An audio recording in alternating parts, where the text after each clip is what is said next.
opponent's contentions and then moving on to supporting my own. So first of all, my opponent stated that rightly means correctly. Rightly means justly and moral, actually.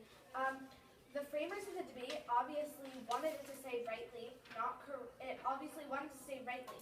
Rightly means moral and just, like correctly decided, that doesn't even make sense. My opponents are clearly trying to silence and ignore the main contention in this, the main word in this resolution, because they're trying to change the definition of this word.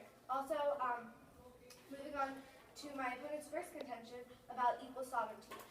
Equal sovereignty was actually not created for the Voting Rights Act. It was created when states were being annexed. According to Stephen Schwinn, as we reported in Shelby County versus Holder, Chief Justice Roberts' majority opinion relied heavily on the newly minded doctrine of equal state sovereignty. This is a principle of constitutional law of which I have never heard, for excellent reason that is no such principle.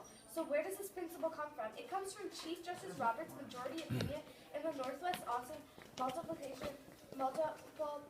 Utility District Number 1 v. Holder.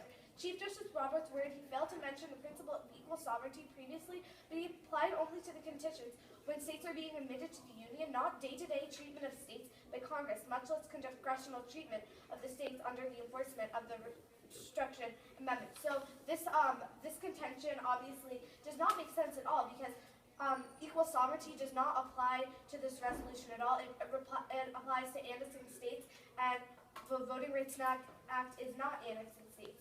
Moving on, in my opponent's third contention, they stated that it violates the 10th Amendment, which is federalism.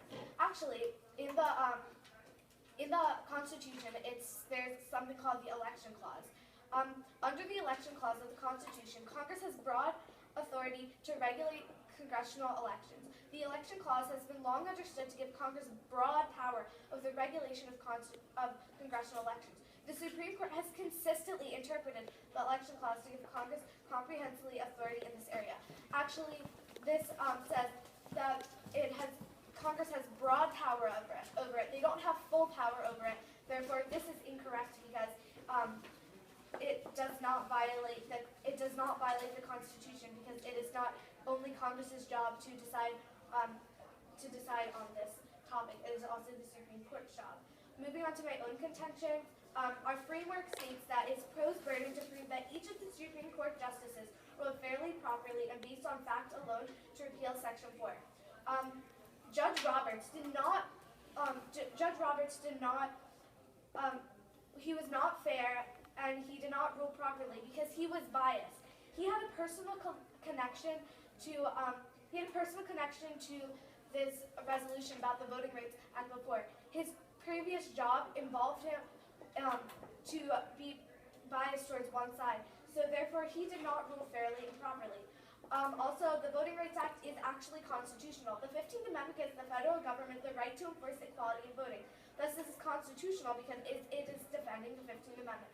So this whole debate is whether or not it is rightly decided, which obviously I have proved that it is not rightly decided because one of the judges was unfair and biased, and also whether it is constitutional. And I have proved that the 15th Amendment, it is constitutional because it is defending the 15th Amendment, which is a huge part of the Constitution. According to the Brennan Center for Justice, framers entrusted Congress the responsibility for determining what legislation needs to enforce the amendment's prohibition of practicing the deny or abridge the right to vote on account of race. Therefore, I strongly urge a con ballot in today's